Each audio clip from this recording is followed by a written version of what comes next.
평범한 미국 생활 평미생 TV입니다. 이번에는 미국 생활에 중요한 크레딧에 대해 설명드리고자 합니다. 미국 사회는 누구나 법 앞에 평등한 개인의 권리가 보장된 사회입니다. 하지만 미국 생활을 하면 할수록 우리가 느끼는 현실은 조금 다릅니다. 미국 사회의 내부 구조에 따른 질서 체계가 확연히 존재하는데 초기 이민자들은 체계를 잘 모르기 때문에 무엇이 중요한지 그리고 어떻게 해야 하는지를 잘 모릅니다. 그로 인해 시간적 경제적 손해를 보게 됩니다. 가장 많이 손해를 보는 경우가 크레딧에 따른 손해입니다. 개인의 크레딧이 나쁘게 되면 여러 가지로 미국 생활의 불편함을 느끼는 동시에 개인의 경제 활동에도 많은 제약이 따르기 마련입니다. 그럼 과연 크레딧이란 무엇이며 좋은 크레딧을 유지할 수 있는 방법이 무엇인지 알아보겠습니다. 미국에서 크레딧을 쌓으려면 사회보장 번호인 소셜 스크린 넘버가 있어야 가능합니다. 소셜 스크린 넘버가 없다면 크레딧을 쌓는 것은 불가능합니다. 우선 개인 크레딧 점수에 대해서 알아보겠습니다. 미국 내에서 개인 크레딧 점수로 가장 많이 사용되는 피코 스코어는 최하 300점에서 최고 850점으로 책정되어 있습니다. 미국인의 평균 크레딧 스코어는 680점이라고 합니다. 720점이 넘어가면 좋은 크레딧 점수라고 합니다. 자동차 광고에 나오는 스페셜 이자율을 받기 위해서는 720점이 넘어가야 하며 720점 이하는 크레딧 점수에 따라 이자율이 조금씩 올라갑니다. 조사에 따르면 42% 이상의 미국인이 700점을 넘지 못한다고 합니다. 피코 스코어를 이용하여 신용정보를 기록하는 세계의 주요 신용정보회사는 익스페리안, 트랜스유니언, 이큐팩스로 이 회사들은 소비자가 신용활동을 하는 기록을 채권자들에게 받아 점수화시킵니다. 회사들에 따라 신용 조회를 하는 회사가 다릅니다. 어떤 회사는 세 곳 중 한 곳만 조회를 하고 또 다른 어떤 회사는 세 곳 모두를 조회합니다. 크레딧 쌓는 방법. 미국으로 처음 이민을 오면 크레딧 점수가 없을 것입니다. 이때는 일반적인 신용카드 발급도 어렵고 자동차 융자 등도 나쁜 조건을 해야 합니다. 그러면 어떻게 해야 크레딧을 쌓을 수 있을까요? 대표적으로 두 가지 방법이 있습니다.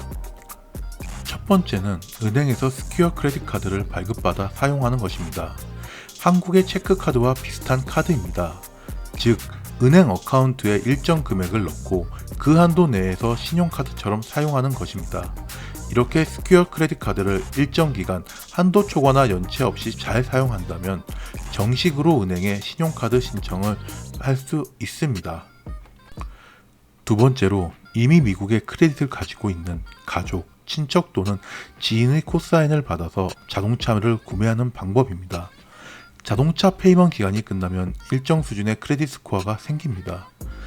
하지만 코사인은 한국의 연대보증과 같은 개념이기 때문에 페이먼트 미납 등의 문제가 발생할 경우 코사인을 해주신 분이 책임을 져야 하기 때문에 신중하게 진행해야 합니다. 크레딧 점수 관리 방법. 일정 기간 미국 내에서 생활을 했다면 크레딧 점수가 생길 것이고 연체 등의 문제가 없었다면 좋은 크레딧을 만들 수 있습니다. 좋은 크레딧을 만들었다면 잘 관리하는 것도 중요합니다. 크레딧에 영향을 미치는 사항은 크게 연체가 없어야 하고 한도를 초과하지 말아야 하며 크레딧을 쌓는 기간이 길어야 합니다.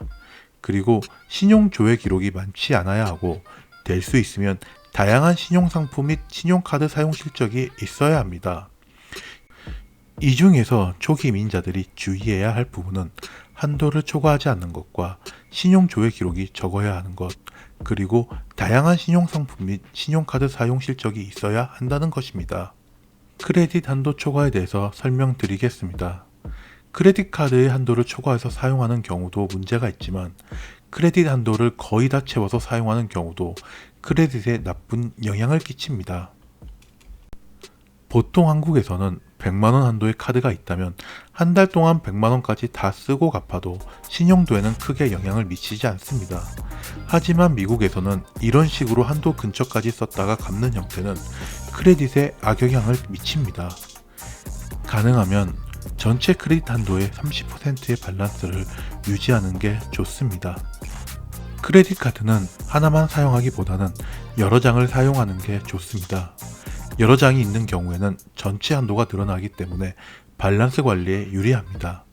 예를 들어 100만원 한도 카드 한 장보다는 100만원 한도 카드 두 장을 보유하고 있는 것이 훨씬 유리합니다.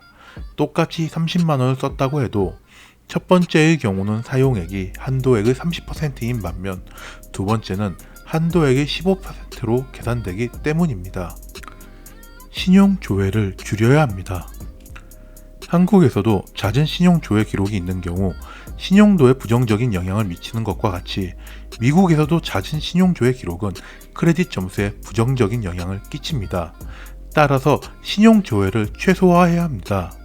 크레딧 카드 발급을 신청할 때도 신용 조회 기록이 발생하오니 될 수 있으면 한 번에 승인이 가능한 신용카드를 신청하는 것이 좋습니다. 크레딧 카드 발급이 거절되었다면 바로 다른 카드를 신청하기보다는 일정 기간이 지난 다음에 신청하는 것이 좋습니다. 크레딧 점수에 영향을 미치는 사항 중 하나가 바로 보유하고 있는 신용상품 종류의 개수입니다. 가능하면 신용카드도 다양한 회사의 신용카드를 보유하고 자동차 융자 및 집융자 등 여러 가지 신용상품을 보유하는 것이 좋습니다. 지금까지 크레딧에 관해서 짧게 설명드렸습니다. 다음에는 행정구역에 대해서 설명드리겠습니다. 감사합니다.